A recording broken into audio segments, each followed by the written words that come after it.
Hello বন্ধুরা, কেমন আছো তোমরা সবাই? তো চলো আজকে আমি একটা ঠান্ডা ঠান্ডা ম্যাঙ্গো লস্যি রেসিপি নিয়ে চলে এসেছি। তার জন্য আমি নিয়ে নিয়েছি কিছুটা পাকা আম, টক দই, চিনি আর ঠান্ডা জল। তো এটা আমি হ্যান্ড ব্লেন্ডারে করব। তো চলো কিভাবে করি দেখো। তো আমি একটা পাত্রের মধ্যে পাকা আমগুলোকে নিয়ে নিচ্ছি।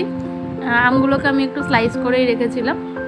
আমগুলো বেশ পেকে গেছিলো, সেই জন্য ভাবলাম যে এটাকে লস্যি বানিয়ে খেয়ে নিই।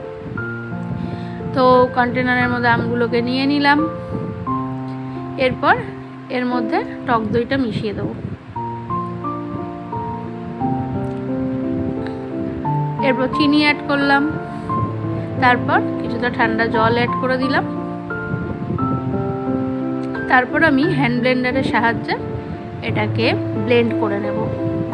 এটা মিক্সিতেও করা যায়, কিন্তু আমার হ্যান্ড ব্লেন্ডারটা হাতের কাছে সবসময় থাকে বলে তো আমি এটা হ্যান্ড ব্লেন্ডারেই করছি।